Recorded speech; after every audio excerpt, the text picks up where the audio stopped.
Hello kids, this is Mr. Whistler with your video lesson of the day, and today we're going to be talking about the Second Continental Congress and the Declaration of Independence.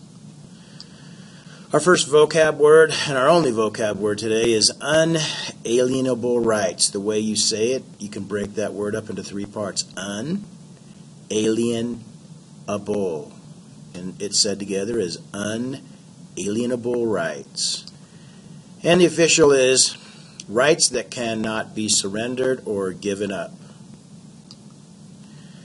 8th, rights you are born with. And the significance is the main idea of the Declaration of Independence is that everyone has the right to life, liberty, and the pursuit of property/happiness. Now the reason I write property/happiness is because Thomas Jefferson wrote the Declaration of Independence, but he got his ideas from the English philosopher John Locke. And John Locke's version of it was everyone has the right to life, liberty, and property. Jefferson liked what he said, but he changed property to the pursuit of happiness. And you can see in the quote here from the Declaration, we hold these truths to be self-evident, that all men are created equal, that they are endowed by their Creator with certain unalienable rights, that among these are life, liberty, and the pursuit of happiness.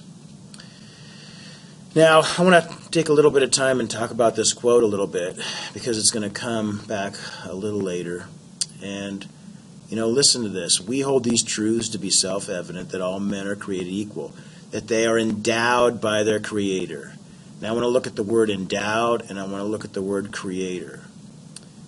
Creator might be a little easier. Who is supposed to be our Creator? We could change this word to God. And endowed means given. So we hold these truths to be self-evident, that all men are created equal, that they are given by God certain unalienable rights, or rights that cannot be taken away, that among these are life, liberty, and the pursuit of happiness. So basically what Jefferson is saying is these three rights here we're born with. People cannot take them away, and we cannot surrender them. All right. On May 10th, 1775, after the Battle of Lexington and Concord and after the Battle of Bunker Hill, our colonial leaders got together and they said, well, we're going to have to figure something out because we're fighting the British now, and we need leadership. We need people who are behind the scenes, ready to help our army fight. And so they met. This is Brown. If you are available, can you please come to the front office? They met to discuss how they were going to start governing the colonies. So at this meeting, or at the Second Continental Congress, they had the top political minds in the colonies. Back in these days, 1 out of 1,000 people went to college, and most of the people at this meeting were college graduates or went to college. So that tells you that the smartest people in the colonies were there trying to organize a government to lead the colonies. John and Samuel Adams, Patrick Henry, Richard Henry Lee, George Washington, Benjamin Franklin, John Hancock, and Thomas Jefferson were just a few of the founding fathers who were there. So the first thing they did was they created a letter or a formal request that they called the Olive Branch Petition. And they did this in response to the fighting at Lexington and Concord, and they sent this Olive Branch Petition to King George III. Now, this was the delegates at the meetings one last chance to offer Britain peace and to avoid all-out war. So they sent the petition to King George III, and it assured the king of the colonists' desire for peace and asked the king to protect the colonists' rights. What they probably put in the petition, was that they wanted peace, but they wanted England to repeal all the tax acts, and they wanted to have representation in Parliament. If the king and Parliament would have granted those two conditions, they would have stopped fighting and it would have solved all their problems. But King George III refused to even look at the olive branch petition. He said, they've already started fighting, and I'm going to prepare for war. So he hired 30,000 German mercenaries or German troops to send to America to fight with the British. He probably called his king friend over in Germany and said, hey, you got any soldiers for me? He says, if you pay him. He says, all right, send 30,000. Can I have any available administrator meet Liam?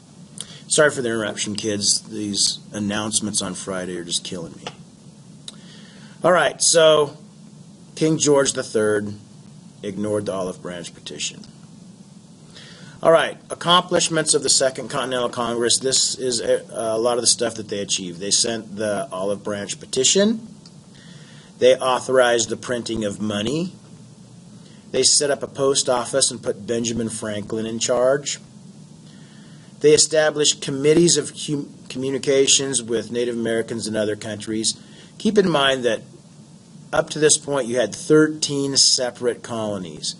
And if you're going to separate from Britain, there had to be something in place that allowed you to talk with other countries for all the colonies.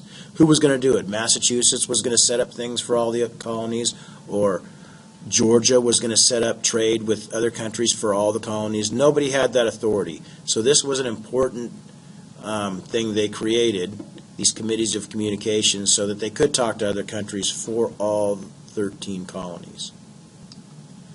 They created a Continental Army, and all these things that they're creating here are things that real countries have. Real countries print their own money. Real countries have a post office. Real countries have their own army and a way to talk to other countries. And the person they put in charge of the Continental Army was George Washington. Now, as soon as George Washington was put in charge of the Continental Army, he left the meeting and went to take charge of his troops. If you'll remember, after the Battle of Lexington and Concord, people started flocking to Boston to help with the cause and help fight. And before long, there were 20,000 troops there, 20,000 militia, and George Washington knew this, so he went to take charge of them. All right, so now they're going to start talking about independence. So early in 1776, some Americans still hoped to avoid a break with Britain, but at the same time, support for independence was growing stronger every day. And Thomas Paine, this guy right here, he wrote a pamphlet called Common Sense. And here is the pamphlet right here. And in this pamphlet, it basically called for complete independence. He argued that it was simply common sense to stop following the royal brute, King George III, who's pictured here. He basically said, this is not a squabble over taxes. This is a struggle for freedom, and in a great measure, the cause of all mankind. So, Locke wrote this stuff in his pamphlet. Everybody was reading it, and everybody liked it, and they started to believe it. So, common sense inspired thousands of Americans to want freedom. All right, so the colonists declare independence. At Second Continental Congress, one big issue, should the colonies declare independence or not? Well, they basically were arguing about it. Some people said, we're not ready. But then other people said, what do you mean we're not ready? We're already fighting the British. And a large portion of the American population wants to separate. Then still other people said, well, Great Britain's too powerful and they're going to hold down the rebellion. We're going to lose. So these guys were arguing about this, and that's what they do at Congress, is they argue about issues until they figure out what they want to do. So everybody just said, okay, let's stop for a minute. We can argue about this more, but let's pull some guys out, create a committee to write the Declaration of Independence, and write one just in case we need it. And everybody kind of agreed to that. So they set up a committee, and then they went back to their arguing. So the people on the committee were Roger Sherman, Benjamin Franklin. Benjamin Franklin was probably the most popular man in the colonies, most well-known. Thomas Jefferson, future third president. John Adams, future second president. And Robert Livingston. Now, these five guys were in charge of writing the Declaration. And all five of them probably had input and probably gave Jefferson some ideas. But Jefferson was the one selected to actually write the document. And he had a conversation with John Adams, and this is kind of how that conversation went when they decided who actually was going to write it. So Jefferson's, and listen to my voices that I do, and see if you can tell the personalities of each person. So Jefferson said, "You should do it." Adams, "Oh no." Jefferson, "Why will you not? You ought to do it." Adams, "You can write 10 times better than I can." Jefferson, "Well, if you are decided, I will so as well as I can." So, what was Jefferson's personality? Jefferson's personality was kind of laid back, kind of calm. Adams was very fiery. He was short, he was bald, and he had a hot temper. So,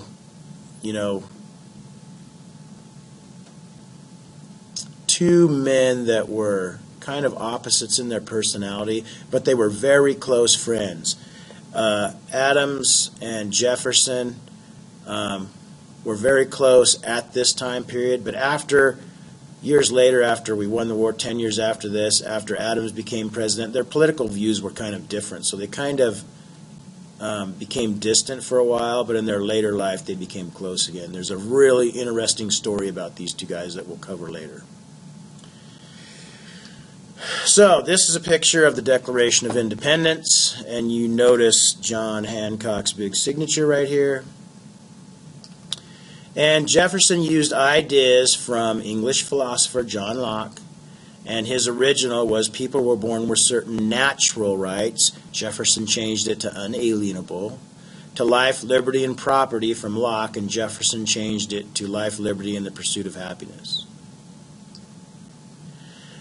And he said, government interfering with these rights should be rightfully overthrown. Basically, what Jefferson and Locke were saying is governments exist to protect people's rights. These rights, life, liberty, and property, or life, liberty, and the pursuit of happiness. Governments exist to protect those rights.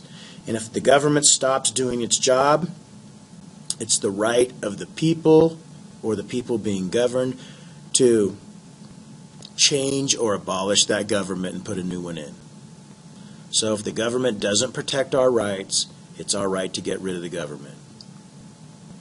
Congress finally voted on independence.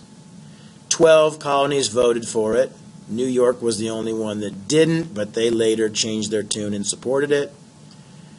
And the American colonies declared independence on July 4th, 1776. Now, as soon as they declared independence, they were no longer colonies of England. They were states, and they were separate. They were independent from England. So, the copies went out to the newly declared states, and George Washington read it to his troops, and there were many people celebrated by shooting guns and cannons and rockets. kind of like we shoot off fireworks today to symbolize the celebration that happened when it was first announced. And that is Second Continental Congress and the Declaration of Independence. So make sure your note taker's done, and make sure you do your evidence questions. Thanks, and have a great day.